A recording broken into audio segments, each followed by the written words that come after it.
دنیا بھر کی طرح پاکستان میں بھی خواتین ڈے کو بھرپور انداز میں منایا گیا۔ ملک کے مختلف شہروں میں ریلیوں اور تقریبات کا اہتمام کیا گیا، جس کا مقصد عورت کے مقام اور کردار کو واضح کرنا تھا۔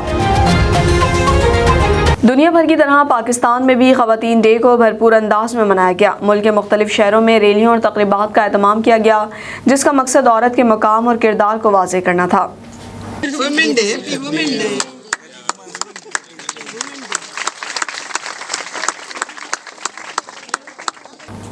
اس موقع پر شرکاء کا کہنا تھا کہ عورت کا مقام اسلام نے بہت پہلے واضح بیان کر دیا تھا۔ عورت چاہے ماں، بیوی، بیٹی، بہن یا کسی بھی روپ میں ہو، قابل احترام اور لائق عزت ہے۔ کسی بھی معاشرے کی تکمیل عورت کے بغیر ممکن نہیں۔ شرکاء کا مزید کہنا تھا کہ موجودہ سماج میں عورت ہر فیلڈ میں اپنی بھرپور شرکت کے ساتھ مرد کے شانہ بشانہ کھڑی ہے۔ زندگی کے کسی بھی فیلڈ میں عورت کا کردار نظر انداز نہیں کیا جا سکتا۔ تعلیم خواتین کے لیے بہت ضروری ہے۔ آگے بڑھنے، ترقی کرنے اور سماج کی خوبصورتی کے لیے ہر بچی کو علم حاصل کرنا چاہیے۔ پڑھی لکھی ماں اپنی پوری نسل کی زندگی سنوار سکتی ہے، کیونکہ ماں کی گود بچے کی پہلی درسگاہ ہوتی ہے۔ قدرت نے عورت کو بے پناہ صلاحیتوں سے نوازا ہے۔ اگر وہ اپنی ان صلاحیتوں کا درست استعمال کرے تو بڑے سے بڑا پہاڑ سر کر سکتی ہے۔